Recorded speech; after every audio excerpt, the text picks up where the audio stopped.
Hello student, आज के इस वीडियो में आपका स्वागत है। मैं लेके आया हूँ क्लास 5th का हिंदी का पेपर, जो कि है हिंदी मीडियम वालों बच्चों के लिए।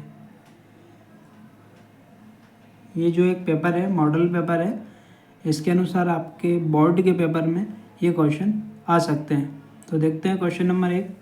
दशहरा उत्सव के लिए प्रसिद्ध कुल्लू शहर स्थित है।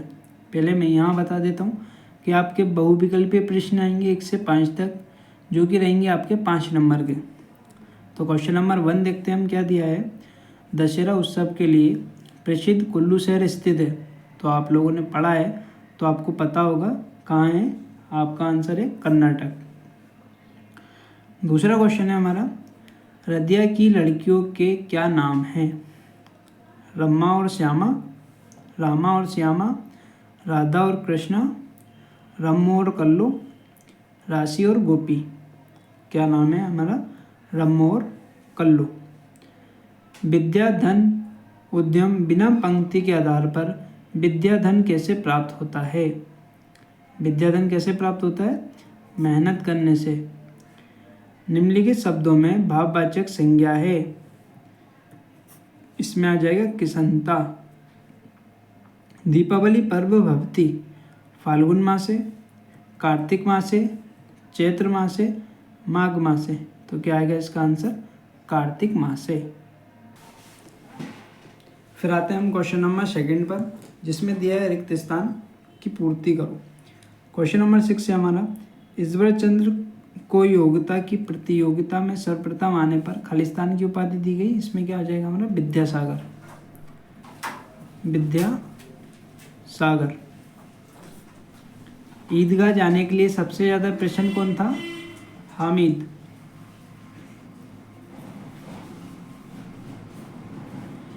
उदय सिंह की रक्षा किसने करी थी? क्या आंसर आ जाएगा? पन्ना।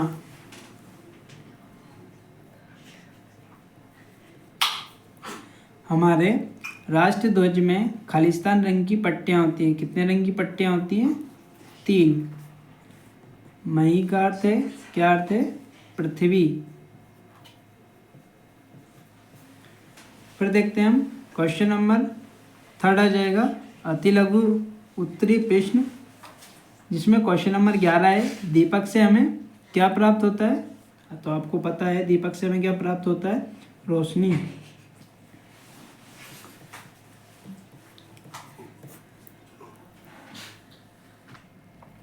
फिर क्वेश्चन नंबर 12 देखते हैं, जिसमें क्या दिया है, दिए गए शब्दों का प्रयोग कर संस्कृत में एक वाक्य बनाइए। जैसे दिया अत्र शब्द दिया है, इसका वाक्य क्या बन जाएगा? अत्र विद्यालय अस्ति। सेकंड दिया है सर्वत्र, इसका वाक्य क्या बन जाएगा? सर्वत्र शांति भवतु। क्वेश्चन नंबर दिया 13, हमारे राष्ट्र ध्वज को तिरंगा क्यों कहते हैं? तो इसका आंसर मैं आप लोगों को बता देता हूँ। आंसर क्या हो जाएगा? क्वेश्चन 13 क्या पूछा है? 13, हमारे राष्ट्र ध्वज को तिरंगा क्यों कहते हैं? हमारे राष्ट्र ध्वज को तिरंगा इसलिए कहते हैं क्योंकि उसमें 3 कलर होते हैं। कौन कौन से? फर्स्ट होता है केसरिया, जो किसका प्रतीक रहता है? साहस और बलिदान का प्रतीक रहता है। दूसरा रंग होता है सफ़ेद, जो शांति और सत्य का प्रतीक है। तीसरा होता है हरा, समृद्धि और हरियाली का प्रतीक है। देखते हैं अब क्वेश्चन नंबर 14, कमल लोचन। क्वेश्चन नंबर 14 दिया है, कमल लोचन का क्या अर्थ है? तो इसका आंसर देखते हैं। इसका आंसर आ जाएगा कमल के समान नेत्र वाला। क्वेश्चन नंबर 15 देखते हैं, क्या दिया है, गढ़ आला सिंह गेला का क्या आशय है? इसका आंसर देखते हैं। इसका आंसर दिया है, जब कमजोर लोग के आ जाने से शक्तिशाली व्यक्ति का प्रभाव समाप्त हो जाता है। क्वेश्चन नंबर 15 का आंसर क्या है? जब कमजोर लोग के आ जाने से शक्तिशाली व्यक्ति का प्रभाव समाप्त हो जाता है। क्वेश्चन नंबर 16 क्या है, रश्मि आम खाती है। वाक्य में क्रिया का कौन सा प्रकार है? तो कौन सा प्रकार है इसमें? सकर्मक क्रिया है। फिर क्वेश्चन नंबर लघु उत्तरीय प्रश्न है, जिनको 30 से 40 शब्दों में लिखना है और अंक कितना रहेगा इसमें, 3 अंकों के क्वेश्चन रहेंगे। पहला 17 क्वेश्चन नंबर क्या है, दशहरे के पर्व को कैसे मनाया जाता है। इस दिन लोग पूजा पाठ करते हैं, नए कपड़े पहनते हैं और एक दूसरे को दशहरे की शुभकामनाएं देते हैं। कई स्थानों पर शस्त्र पूजा और वाहन पूजा भी की जाती है। क्वेश्चन नंबर 18 देखते हैं, तवे से रोटियां उतारते समय किस वस्तु का प्रयोग किया जाता है और क्यों। तवे से रोटियां उतारते समय किसका उपयोग किया जाता है, आप लोगों को पता होगा, चिमटे का। क्यों किया जाता है, इसलिए किया जाता है चिमटे से हाथ हमारे जले नहीं। तो इसमें आप ये लिख सकते हो। क्वेश्चन नंबर 19 देखते हैं, बनवीर तलवार लेकर महल में क्यों गया। बनवीर तलवार लेकर महल में उदय सिंह को मारने के लिए गया। क्वेश्चन नंबर 20 देखते हैं, दिए गए संज्ञा शब्दों का विशेषण शब्दों में बदलें। भलाई का क्या आ जाएगा, भला। गुण का आ जाएगा, गुणी। दया का, दयालु। क्वेश्चन नंबर 21 देखते हैं, जिसमें दिया है नीचे दिए गए अपठित पद्यांश को पढ़कर दिए गए प्रश्नों के सही उत्तर लिखो। पहले पद्यांश पढ़ लेते हैं, क्या दिया है।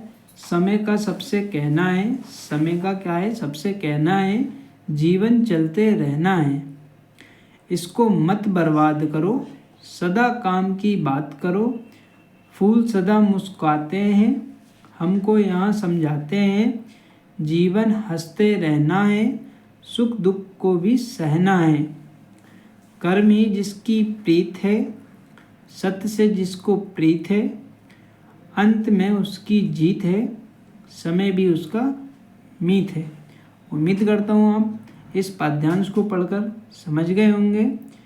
अब देखते हैं इसके क्वेश्चन आंसर। क्वेश्चन क्या दिया है, जीवन में हमेशा खुश रहने की बात कौन सिखलाता है। तो अभी हमने पद्यांश पढ़ा है, तो कौन सिखलाता है, फूल सदा मुस्कुराते हैं। तो इसमें आंसर क्या हो जाएगा, फूल।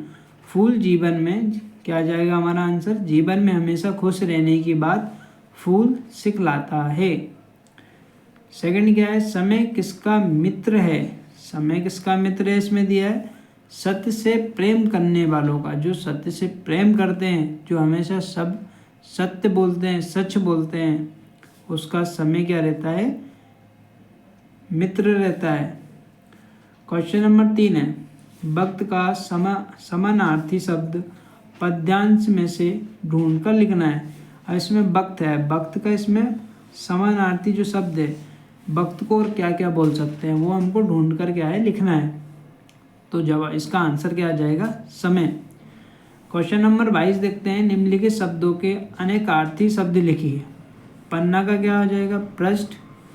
उत्तर का आ जाएगा जवाब, और काल का क्या आ जाएगा, समय। फिर क्वेश्चन नंबर 23 देखते हैं, ये पहले ऊपर वाला पढ़ लेते हैं। दीर्घ उत्तरीय प्रश्न है 23 से 26 तक, इनको 70 से 80 शब्दों में हमको लिखना है, और प्रत्येक प्रश्न के लिए कितने अंक है, 5 अंक है। क्वेश्चन नंबर 23 देखते हैं, स्वामी भक्ति से क्या अभिप्राय है। तो आंसर क्या हो जाएगा हमारा, स्वामी भक्ति का अर्थ है अपने स्वामी के प्रति सच्ची निष्ठा से सेवा करना और प्रेम करना, और कठिन समय में भी उसका साथ नहीं छोड़ना। फिर क्वेश्चन नंबर 24 देख लेते हैं। क्वेश्चन नंबर 24 क्या है, शिवाजी के संपूर्ण जीवन चरित्र के बारे में अपने विचार व्यक्त करना है। तो इसका आंसर क्या हो जाएगा, शिवाजी एक महान वीर और कुशल शासक थे। वे साहसी, बुद्धिमान और देशभक्त थे, और उनका जीवन हमें साहस और कर्तव्य का संदेश देता है। फिर क्वेश्चन नंबर 25 या 25 देखते हैं। क्वेश्चन नंबर 25 में क्या दिया है हमको, अपने विद्यालय के प्रधानाध्यापक को भाई बहन के विवाह में जाने के लिए 3 दिन की छुट्टी हेतु प्रार्थना पत्र हमको लिखना है। तो ये मैं आपको बता रहा हूँ। क्वेश्चन नंबर 26 भी देख लेते हैं, क्या दिया है, निम्नलिखित में से किसी एक विषय पर हमको क्या करना है, निबंध लिखना है। पहला क्या है हमारा, सबसे प्यारा देश हमारा, इस पर भी लिख सकते हो आप। मेरा प्रिय खेल, वृक्षारोपण। इन तीनों में से आपको क्या करना है, एक निबंध हमको लिखना है। तो ये एप्लीकेशन हमारी ये रहेगी। क्या दिया है, 4 जनवरी लिख देंगे पहले हम। सेवा में प्रधानाचार्य, या अपने स्कूल का नाम लिख देना, स्थान लिख देना। क्या हो जाएगा, विषय भाई की शादी में जाने हेतु प्रार्थना पत्र। महोदय जी, सविनय निवेदन है कि मेरे बड़े भाई का विवाह दिनांक लिख देना जो भी आपकी रहे, 14 जनवरी 2023 को होने जा रहा है। बारात यहाँ से दिल्ली जाएगी, इसलिए मैं स्कूल में उपस्थित नहीं हो पाऊँगा। इस कारण मुझे 14 फरवरी से 18 फरवरी तक अवकाश देने की कृपा करें, धन्यवाद। और ये रहा हमारा वृक्षारोपण पर। ये वृक्षारोपण वाला भी है, ऐसे कर लेना। और आज की वीडियो यहीं समाप्त होती है। जुड़े रहिए हमारे चैनल डुग्गू कोचिंग सेंटर से। यदि आपने सब्सक्राइब नहीं किया चैनल को, सब्सक्राइब कीजिएगा। धन्यवाद।